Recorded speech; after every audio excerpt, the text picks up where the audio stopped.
기도하겠습니다. 은혜와 자비가 풍성하신 사랑의 하나님 아버지, 오늘 거룩한 주일을 저희들이 섬기게 하시고 예수 그리스도의 십자가를 바라보며 저희들의 믿음과 저희들의 삶의 모습을 되짚어보게 하심을 감사드리옵나이다. 늘 주님의 말씀에 목말라 하는 저희가 될 수 있도록 인도하여 주시옵소서. 이 시간 주님의 말씀을 대할 때에 저희들 마음속 깊은 곳이 파헤쳐질 수 있도록 인도하시고, 어두운 것이 거쳐져 밝고 또한 선한 것이 저희들 마음속에 새겨질 수 있도록 인도하여 주시옵소서. 저희들의 신앙의 삶에 주님의 말씀만이 살아 움직여 저희들도 또한 귀한 생명 가운데 살아 움직일 수 있도록 도와주시옵소서. 감사드리며 우리 구주 예수 그리스도 이름 받들어 기도하옵나이다. 아멘. 성부와 성자와 성령의 이름으로 아멘. 우리 주 예수 그리스도로부터 온 은혜와 평강이 이 시간 여러분과 함께 하시기를 간절히 축원을 드립니다. 예, 오늘 우리 이용렬 담임 목사님께서 말씀해 주신 대로 제가 고별 설교를 드리겠습니다. 이 고별이라고 하는 것은 사실은 조금 슬픈 의미가 좀 담겨있다 이렇게 생각을 해볼 수 있는데, 그러나 고별이 아니라 새로운 만남을 또 기약하고 또 새로운 꿈을 꾸면서 함께하는 귀한 말씀의 시간이다 이렇게 생각하면서 우리가 더욱 행복하고 또 즐거운 마음, 감사한 마음으로 함께 말씀의 의미를 나눠야 되지 않을까 이렇게 생각을 해봅니다. 지난 시간 되짚어 볼 때 제가 8월 첫째 주부터 세길교회, 작년도 8월 첫째 주부터 세길교회를 출석을 하고, 그리고 또 목사님의 귀한 말씀을 듣고 또 우리 성도님들의 또한 귀한 교제를 1년간 하면서 참 아름답고 감사한 시간들이었다 이런 생각을 해봅니다. 그래서 너무나도 감사한 추억, 그리고 너무나도 또 고맙고 행복한 그러한 시간들을 마음과 또 기억 속에 담고 간다 이렇게 생각하니까 오히려 더 감사하고 기쁜 마음이 듭니다. 여러분께서도 부족한 저였고 또 매주 출석을 못해가지고 조금 아쉬운 면이 없지 않아 있지만, 우리 가족들, 우리 아이들 또 이렇게 늘 사랑으로 품어주시고 또 반갑게 늘 맞이해주시고 또 귀하게 또 친교해주시고 하신 그러한 모습에 또 감사한 마음을 가지고 신남봉산교회로 다시 돌아가서 힘차게 목회를 하도록 하겠습니다. 다시 한번 말씀을 시작하기 전에 감사의 말씀을 드립니다. 박수. 감사합니다. 우리 전도사님 박수 쳐주셔가지고. 오늘 그래서 제가 세계교회에서는 두 번째 설교가 되겠습니다. 다음에 언제 또 설교하게 될지 모르겠습니다만은 오늘 두 번째 설교 말씀을 함께 나누면서 은혜를 나누겠습니다. 제가 오늘 공독한 야고보서 5장 7절로 11절의 말씀을 본문으로 해서 인내하는 성도라고 하는 그런 말씀으로 함께 그런 제목으로 은혜를 나누려고 하는데요. 오늘 설교가 저에게는 참으로 오래간만에 다시 소위 말하면 재탕하는 설교입니다. 이게 어떤 설교냐면요. 사실은 제가 2001년 12월 20일, 지금으로부터 약 19년 전에, 아직 만 20년이 안 됐는데요. 12월 20일에 안성루터교회를 개척을 하고, 그리고 제가 목사 안수를 그날 받았습니다. 그러니까 창립과 목사 안수가 동시에 이제 있었습니다. 그게 이제 목요일이었어요. 목요일 날 행사를 했는데, 목요일 이제 행사 끝나고 나서 돌아오는 첫 주일이 12월 23일 주일이었습니다. 그래서 12월 마지막 그 주간에 그 다음 또 성탄절도 있고 그래가지고 성도는 없었지만 나름대로 굉장히 바쁜 연말을 보내지 않았나 이렇게 생각을 합니다. 결혼을 11월 24일에 하고 창립과 목사 안수를 12월 20일에 하고 첫 예배를 12월 23일에 드리고 또 성탄절 예배를 곧바로 드리고 또 성부영신 예배까지 이렇게 해서 새해를 맞이하는 연말을 그렇게 보냈던 걸로 기억이 됩니다. 그때 12월 23일에 행한 첫 번째 설교가 바로 오늘 본문의 말씀이고, 또 오늘 본문을 통해서 같이 은혜를 나눴던 유일한 성도가 한 명이 있었는데 그 성도가 오늘 나오지 못했네요. 그 성도가 지금 아마 신남동산교회 청소하고 공사 관리 감독하느라고 좀 바쁘게 보내고 있는 것 같습니다. 그래서 오늘 이 설교를 다시 좀 들어야 되는데 나오지 못해가지고 좀 아쉽습니다. 네, 아마 기억은 못하고 있을 거예요. 20년 된 설교이기 때문에. 그래서 그때에 느꼈던 은혜를 우리 세계교회 성도님들하고 같이 나누고 싶다 이런 생각으로 이 본문의 말씀을 다시 한번 준비를 했고요. 약간 각색을 했습니다. 여러분께서는 처음 듣는 말씀이시니까 또 은혜의 시간이 되시기를 바라겠습니다. 20년 전 안성루터 교회를 생각하면 참 힘들었고 또 참 이제 앞으로 목회를 어떻게 해야 되나 하는 그러한 초년병 시절 기억이 많이 납니다. 12월 20일에 창립은 했지만 그때 장의자도 없고 의자가 없어가지고 그 행사 때 그 장인어른께서 강동구청 이제 직원으로 계셨을 때 장인어른께 부탁을 해가지고 비치 의자 있죠? 비치 의자 플라스틱 그거를 강동구청에서 빌려다가 안성까지 공수를 해가지고 차로다가 공수가 아니죠 차로다가 운반을 해가지고 행사를 치렀습니다. 그리고 행사 끝나고 그 다음날 또 싹 걷어서 트럭에 실어가지고 강동구청에 다시 반납을 했어요. 12월 23일날 예배를 드려야 되는데 의자가 없었습니다. 그래가지고 금요일날 토요일날 스티로폴을 한 10장 사다가 바닥에 깔았습니다. 성도는 없지만 그래도 믿음으로 천군천사와 함께 예배드린다 생각하고서 스티로폴을 깔아놓고 그래도 제대로 된 예배를 시작해야 되기 때문에 의식 예배를 드렸습니다. 성찬까지 다 하고 한 명의 성도였지만 다 했던 기억이 납니다. 그래서 그때 스티로폴 위에 성도 한 사람이 앉아 있고 저는 이제 제단 위에서 예전을 다 진행을 하면서 이렇게 예배를 드렸던 기억이 나는데요. 그렇게 시작을 했던 이제 목회 기억이 납니다. 그러고서 이제 이제 어려운 그런 시기를 겪었지만 그래도 감사한 게 어린이 성도 2명을 보내주셔가지고 시작이 됐습니다. 어린이 성도 2명을 보내주시고 또 그 어린이 성도 3, 4학년 우리 친구들이 또 친구들을 데려오고 그래가지고 그 친구들이 또 친구들을 데려와가지고 처음에 목회 시작한 지 한 3개월 정도 됐을 때 어린이 예배를 한 10명 정도 같이 드린 걸로 생각이 듭니다. 그러면서 어른 한 가정이 또 전도가 되고 그래서 처음 한 6개월 만에 이제 한 10명에서 15명 같이 예배를 드렸습니다. 어린이 포함해서. 그러고서는 이제 한 2005년 정도 됐었는데요. 그때 저희 친척 돌아가신 할머니 쪽으로 먼 친척이 있습니다. 그런데 그 친척분이 안성에 정착을 하게 됐어요. 그래서 그 친척 형님께서 그분이 또 이제 교회를 출석하시고 또 그분의 친구와 친구들이 또 출석을 하시고 또 그 친구분 중에 노인요양시설을 운영하시는 또 여자 목사님이 계셨었는데 목회는 안 하시는 여자 목사님이었습니다. 그래서 그 목사님이 운영하시는 그 노인요양시설에 또 직원들과 그리고 또 몇몇 지인들이 또 같이 교회를 출석하고 그래가지고 개척한 지 한 3, 4년 만에 60명까지 늘었던 적이 있습니다. 그래서 그때는 이런 생각이 들었습니다. 야, 내가 잘하는구나. 야, 내가 이렇게 하니까 사람들이 모여드는구나. 그러고서는 2005년, 2006년도에 지금 기억에는 여성교연합회 합창제가 늘 1년마다 한 번씩 있었잖아요. 그죠, 사모님? 네. 근데 요즘에는 좀 뜸해진 것 같은데 모이기가 좀 힘들고 그래서 저희가 2번 여성교연합회 합창제도 참여하고 그랬던 기억이 납니다. 그런데 그런 생각이 들었을 때 하나님께서 딱 치시더라고요. 네가 하는 게 아니다 라고 하는 생각을 주셨습니다. 그래가지고 갑자기 성도들이 30명이 나가고 그때 나왔던 같이 예배드렸던 사람들 중에 30명이 나가고 10명이 나가고 그랬었어요. 그래가지고 다시 한 15명, 20명 선으로 한 5, 6년 만에 다시 한번 쫙 줄은 적이 있습니다. 그때 제가 이제 깨달았던 것이 뭐냐면 목회는 내가 잘나서 하는 것이 아니구나. 내가 잘하고 있는 것이 아니구나.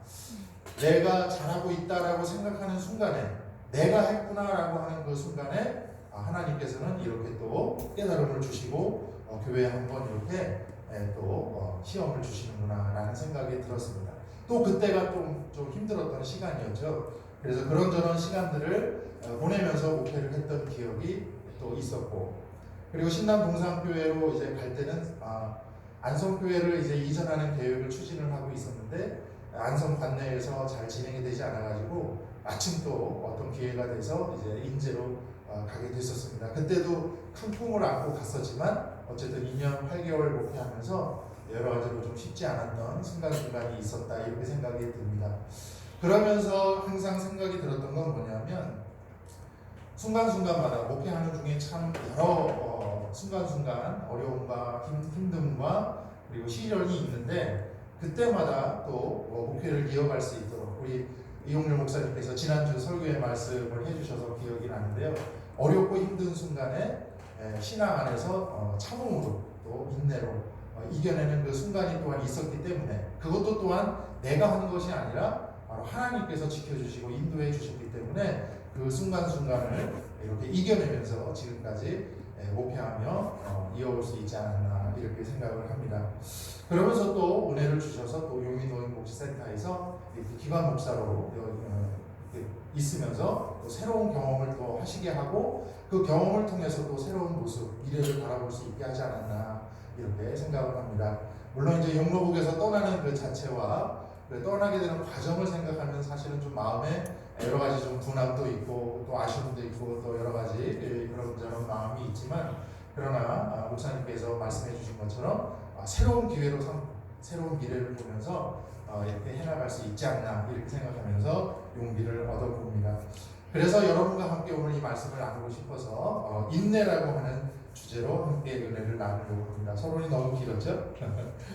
자, 오늘 말씀은 특별히 신앙생활에 있어서 인내라고 하는 여러 신앙의 덕목이 있겠지만 인내라고 하는 것을 특별히 야고보 기자가 강조하는 그러한 내용으로 되어 있습니다.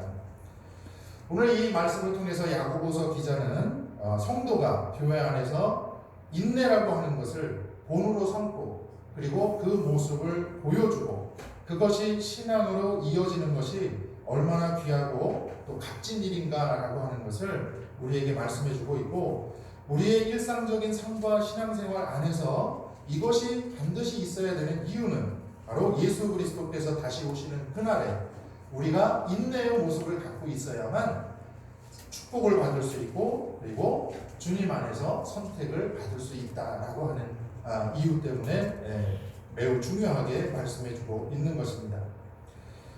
불교에서는 석가가 가르친 이러한 말이 있다고 합니다. 그것은 어떤 말이냐면 참음은 계, 여기서 계라고 하는 것은 경계한다, 조심한다, 주의한다 이런 의미가 있다고 해요. 참음은 계를 가지거나 고행하는 것보다 낫고 참음을 행하는 사람이라야 유력대인이라고 할 수 있다 라는 이러한 가르침을 준다고 합니다.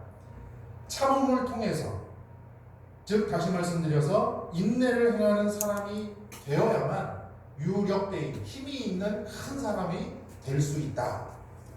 불교에서도 이렇게 참음이라고 하는 것을 굉장히 중요하게 생각하고 이것을 불자들에게 가르치고 있는 것을 볼 수가 있습니다.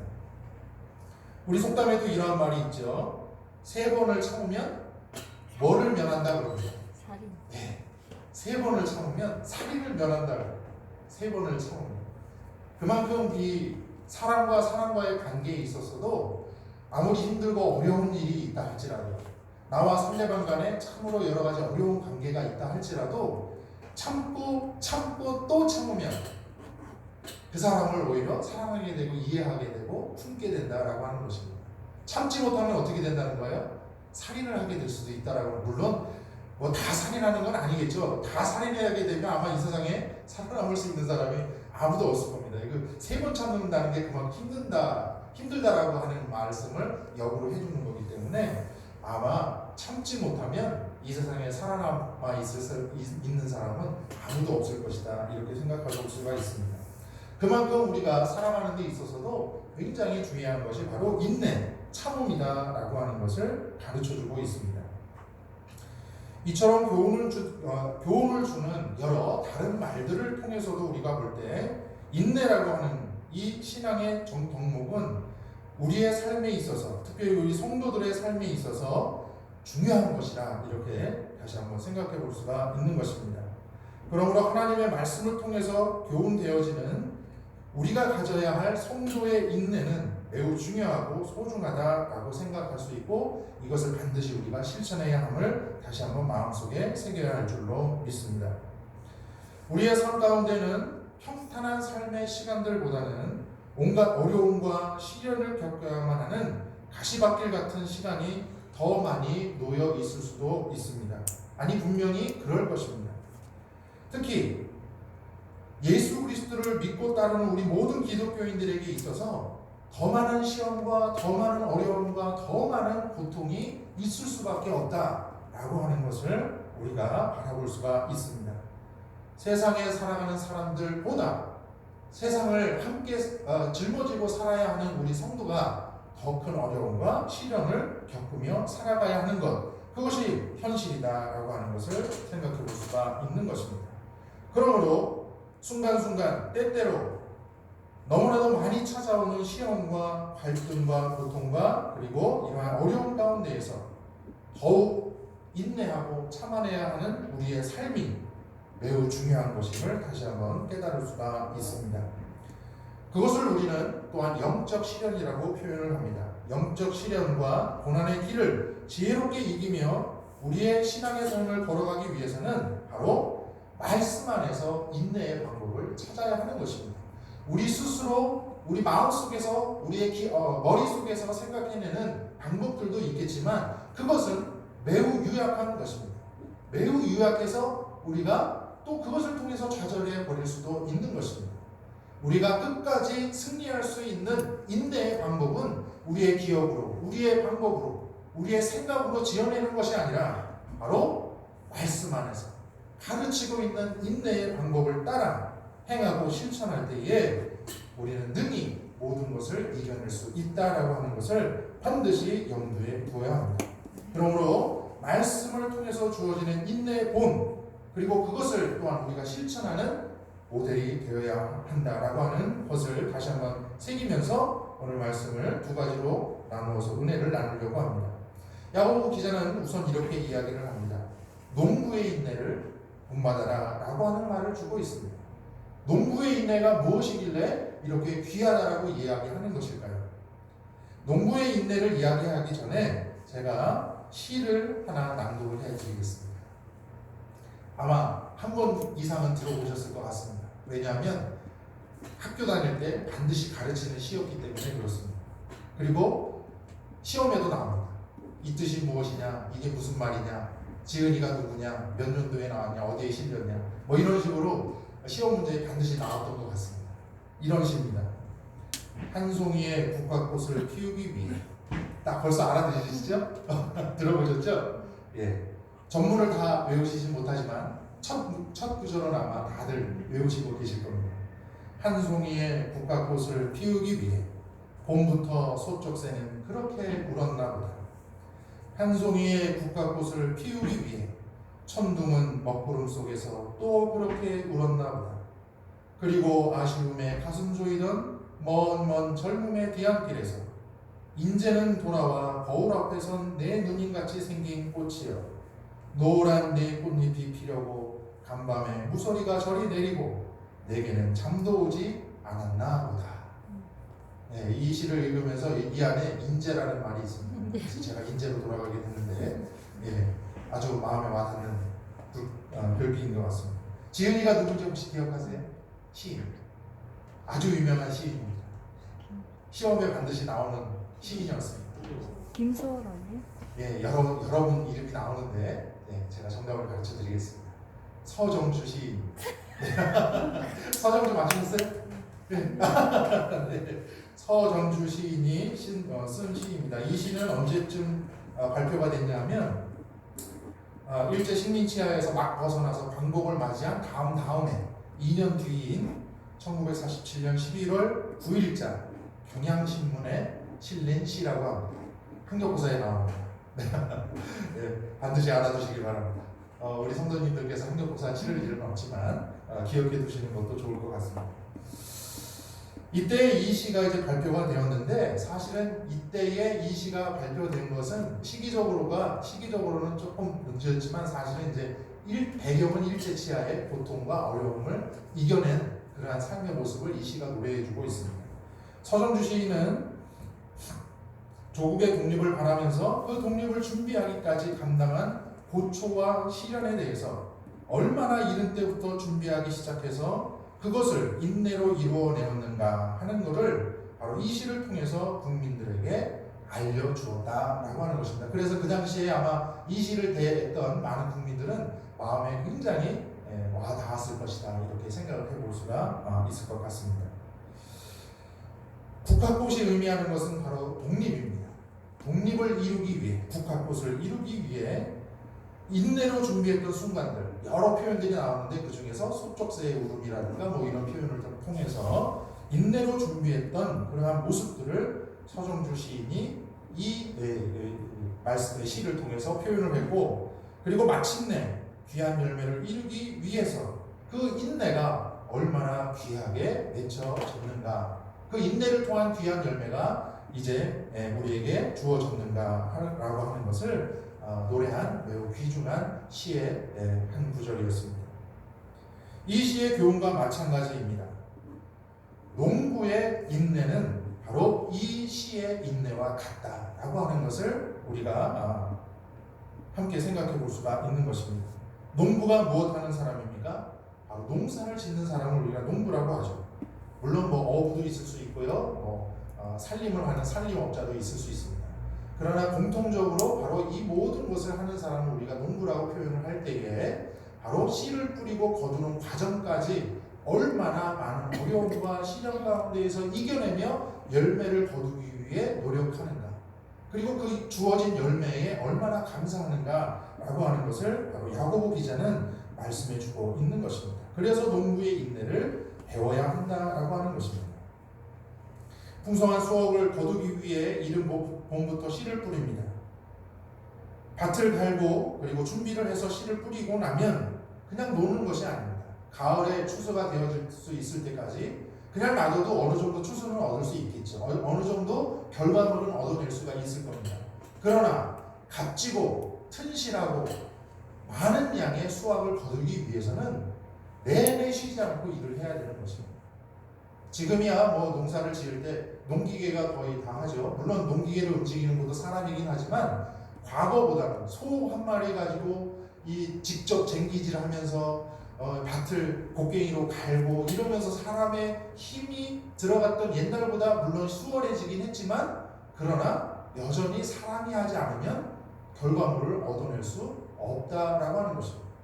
그리고 하나님께서 죄에 빠진 우리에게 주신 그 하나의 그 저주가 무엇입니까? 땅을 갈지 않으면, 흙을 파지 않으면 결코 살아갈 수 없다라고 하는 것을 주셨기 때문에 사람은 흙과 더불어 그리고 노력과 더불어서 살아야만 반드시 결과물을 얻을 수 있다.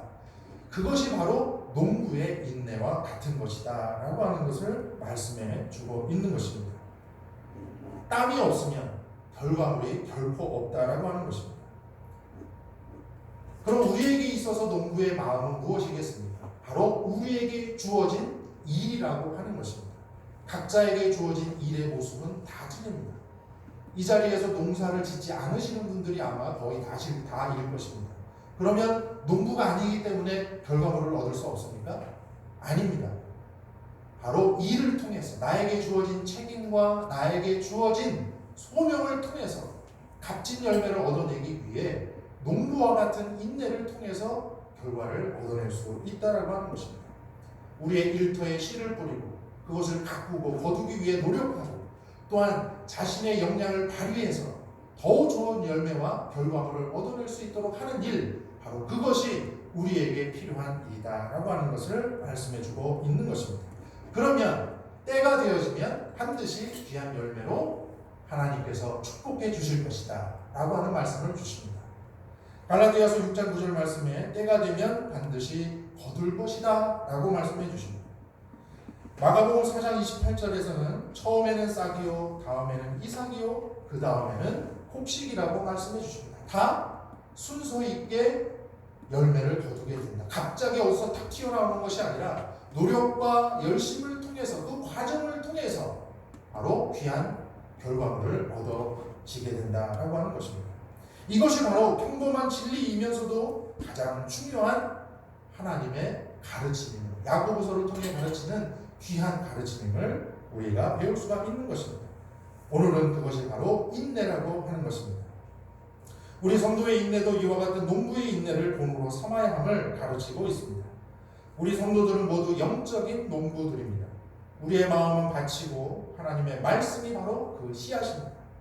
그러므로 우리는 우리의 마음밭에 뿌려진 하나님의 말씀 그 씨앗을 온전히 담아 농부처럼 열심히 가꾸며 그 과정을 통해 얻어지는 여러 가지 시련과 고통을 이겨낼 때에만이 열매를 맺을 날, 즉 오늘의 본문의 말씀과 같이 주님이 재림하셔서 우리를 축복해 주시는 그날을 맞이하게 될 수 있다라고 하는 사실, 이 시간 굳게 믿게 되시는 여러분이 되시기를 간절히 바랍니다. 기다림의 인내란 수동적으로 무의도식하라는 것이 아닙니다. 능동적으로 열심히 일하며 나에게 주어진 소명을 감당하며 그 과정에서 주어지는 여러 가지 시련과 고통을 이겨내며 끝까지 인내하고 기다리라는 의미입니다. 영적으로 시험에 빠질 수 있을 때에 말씀을 통해서 이겨내고 말씀을 통해 승리하여 귀한 열매, 신앙의 열매를 맺으라는 귀한 가르침임을 잊지 마시기 바랍니다. 그래서 영적인 인내의 성도가 되어 주님 다시 오시는 그날 잘했다, 충성된 종이라 칭찬받을 수 있는 이 자리에 계신 모든 여러분이 되실 수 있기를 주님의 이름으로 간절히 축원을 드립니다. 두 번째로 선지자들의 인내를 본으로 삼으라고 말씀해주고 있습니다. 선지자들이 어떻게 했기에 그 인내를 본받으라고 하는 것인가 라고 하는 것입니다. 성경의 역사에 나타난 선지자들의 고난과 오래 참음, 곧 그것이 어떤 열매로 맺혀졌냐 하면 순교의 열매로 맺혀졌다라고 하는 것입니다. 즉 선지자들의 인내는 바로 희생이었다라고 하는 것이죠. 우리가 많은 것들을 통해서 교훈을 받을 수 있습니다.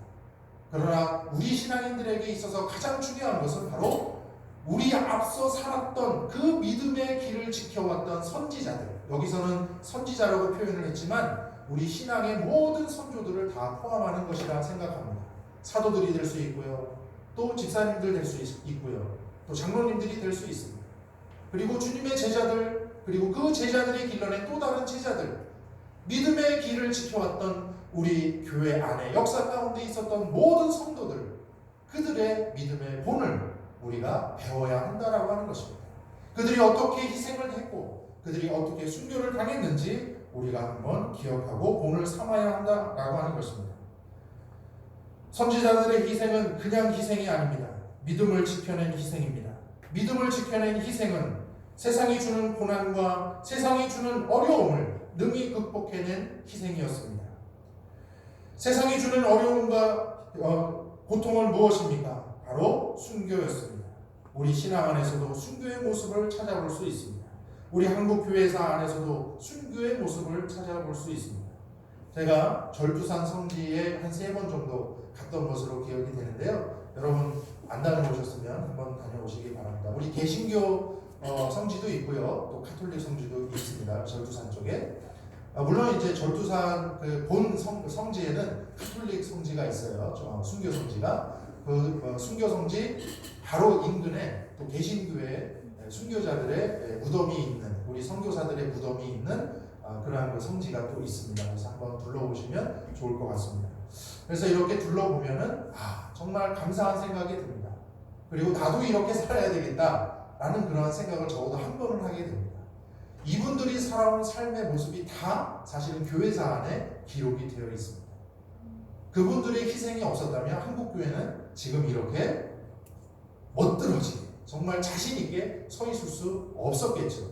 그들이 포기하고 그들이 자포자기하고 그들이 지켜내지 않았다면 지금의 교회의 모습은 우리는 기억할 수 없을지도 모릅니다.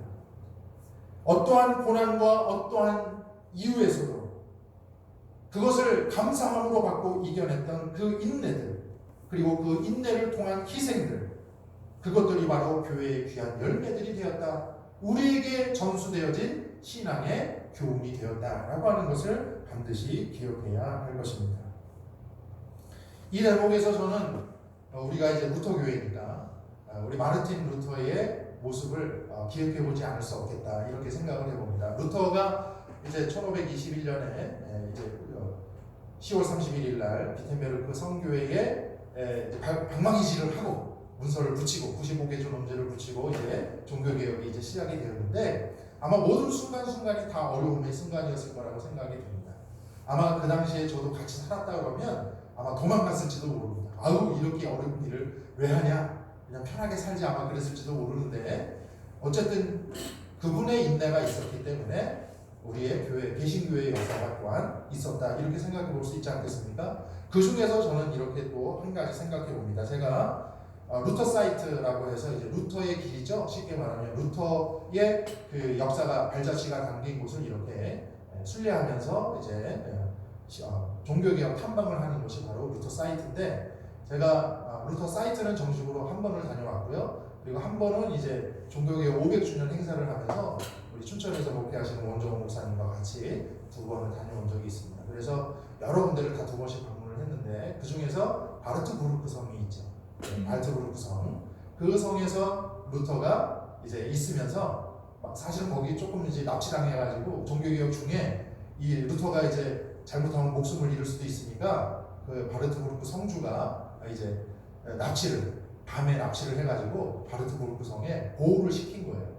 그런데 루터가 거기서 굉장히 오랜 시간을 있으면서 그래도 밖에서 진행되어지는 종교개혁의 과정을 그래도 뒤에서 다 이제 이렇게 조언하고 또 진행을 시켰습니다.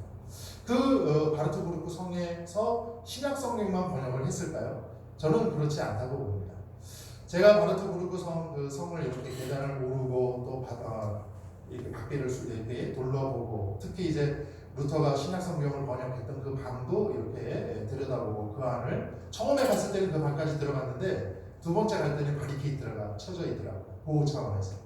그리고 이 성이 다 연결이 되어 있습니다. 큰 성은 아니지만 그 성 안에 건물들이 다 이제 연결이 되어 있는데, 그 성을 거닐면서 루터가 무슨 생각을 했을까라고 하는 것을 한번 나름대로 생각해 보았습니다. 아마 힘들고 어려운 것들을 어떻게 하면 이겨낼 수 있을까라고 하는 것을 고민하지 않았을까 생각을 합니다. 그 안에서 편한 삶이었을까요? 그렇지 않았을 것이라고 생각을 합니다. 어렵고 힘든 삶이었을 겁니다. 밖에서 진행되어지는 것을 직접 보고 경험하지 않는 그 시간 동안 아마 더 힘든 시간이었을지도 모릅니다. 언제 누가 어느 때 이 성을 침입을 해서 나를 위협하지 않을까, 그런 아마 생각도 있을 것이었다 생각해 봅니다. 그러한 자신을 찾아가는 삶의 모습이 바로 인내의 모습이지 않았을까, 이렇게 저는 믿어 의심치 않는다라고 하는 것입니다.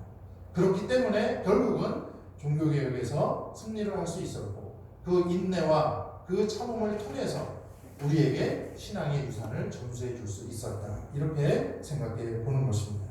우리는 루터의 후예입니다. 그래서 우리는 더 이 인내의 모습을 담아야 하지 않는가, 이렇게 생각합니다. 루터의 후예로서 인내의 모습, 그리고 그것이 우리의 신앙의 모습이 될 수 있기를 다시 한번 축원을 드립니다. 여러 선지자의 모습을 우리가 생각해 볼 수 있지만, 성경에 나오는 다니엘의 모습, 예레미야의 모습, 스데반의 모습, 그리고 12제자의 모습을 우리는 기억할 수 있을 것입니다. 순교자는 단순히 죽었음에 의미가 있는 것이 아닙니다. 어떻게 죽었는가, 어떻게 희생당했는가가 더 중요할 것입니다. 죽음의 결과물이 무엇인가 라고 하는 것, 그것을 보여줄 수 있을 때 참 죽음의 의미를 찾을 수 있을 것입니다. 우리도 마찬가지입니다. 선지자와 같은 인내를 통해 우리가 어떠한 희생, 신앙의 희생을 할 것인가, 나는 어떠한 죽음을 맞이하게 될 것인가, 그래서 그 죽음을 통해서 어떠한 교훈을 내가 끼치고 영향을 끼칠 것인가 라고 하는 것을 생각하시는 여러분이 되실 수 있기를 우리 주 예수 그리스도의 이름으로 간절히 축원을 드립니다. 이제 마지막으로 제 추억을 하나 말씀을 드리면서 이제 말씀을 정리하려고 합니다. 용모복 센터장으로 제가 이제 1년 11개월 복직을 하고 이제 물러났습니다. 1년 12개월 동안 참 여러 가지 일들이 많이 있었습니다. 여러 가지 즐거운 일, 행복한 시간들이 오히려 더 많았다, 이렇게 생각해 볼 수 있는데, 그러나 또 그 가운데에서도 힘들고 또 어려웠던 시간도 분명히 있었다라고 이렇게 생각해 볼 수 있습니다. 아마 가장 어려웠던 순간은 이제 그만두라 라고 하는 통보를 받았을 때가 사실 제일 힘들었지만, 사실은 그거는 이제 결과니까 그거 빼고 이제 근무하는 중에 어떠한 어려움이 있었는가 라고 하면, 우리 이사장님께서 저에게 6개월 동안 문서로 계속 시달림을 준 적이 있습니다. 2018년 12월부터 그 다음에 2019년 6월 달까지 근 6개월, 7개월 동안 한 달에 한 번, 많으면 2번, 3번씩 문서를 내려가지고 소위 말하면 꼼짝하지 마라 이러한 문서를 계속 내린 적이 있습니다. 그때 사실 굉장히 힘들었습니다. 야, 내가 정말 이렇게 일일이 간섭까지 받아가면서 내가 이 일을 해야 되나라는 생각까지도 했습니다. 사실 그때 이렇게 직접적으로 말은 안 하지만 노골적으로는 아니지만 간접적으로 또 돌려서 문서로 공식적인 문서로 어떠한 그 불법이 아닌 법적인 테두리 안에서 이사장으로서 할 수 있는 그러한 일을 통해서 자꾸 메시지를 주는 것이 뭐냐면 싫으면 나가라 라고 하는 거였습니다. 소위 말하는. 그래서 참 그러한 것들이 어려움이 많이 있었습니다. 용로복에서 14년 동안 역사상 없었던 행정강사를 제가 센터장 취임하고 받았습니다. 그러한 것들을 포함해서 여러 가지 어려움들이 있었습니다. 그러나 그때마다 제가 늘 이겨낼 수 있었던 것이 있습니다. 그건 뭐냐면 내가 여기 센터장으로 있는 것이 아니다. 직함은 물론 센터장이지만 나는 여기 목사로 있는 것이다.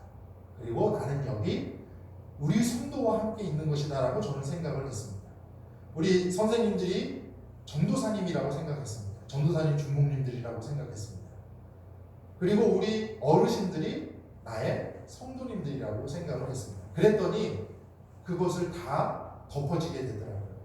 내가 만약 그냥 센터장이었고 우리 직원들이 그냥 직원이었고 우리 케어를 받으시는 어르신들이 그냥 대상자라고 생각을 했으면 아마 그냥 그만뒀을지도 모르겠습니다. 그러나 그렇지 않았습니다. 생각을 바꿨습니다. 오히려 나를 연단시키시는 하나님의 또 다른 모습은 아닐까. 그리고 더 열심히 섬기라고 나를 이렇게 만드시는 것은 아닐까 생각을 했습니다. 그래서 감사했습니다. 그리고 이러한 감사도 해봅니다. 지금 수도권에 코로나가 아직 끝나지도 않아가지고 자꾸 이 지역 감염이 되고 있고 그런데 우리 위대한 이사장님께서 저를 청정지역으로 보내주셨습니다. 강원도 인제. 그래서 제가 코로나가 없는 강원도 인제에서 지내게 된 것이 오히려 감사하다 이렇게 생각을 해보고 있습니다. 어찌되었든 우리가 필요한 것은 어려움과 고통 속에서 그것을 기회로 삼고 또 변화시킬 수 있는 지혜와 또한 능력이 필요하다. 그것은 나로 되는 것이 아니라 바로 말씀 가운데에서 또 주님이 나에게 주신 소명 가운데에서 그 이유 가운데에서 되어지는 것은 아닐까 이렇게 생각을 합니다. 여러분께서도 우리 말씀에서 가르치시는 이 의미를 깊이 새겨서 여러분이 어떠한 어려움과 고통이 있다 할지라도 기회로 삼을 수 있는 인내와 참음과 그리고 지혜로 늘 말씀 가운데서 살아가실 수 있게 되기를 우리 주 예수 그리스도의 이름으로 간절히 축원을 드립니다. 기도하겠습니다.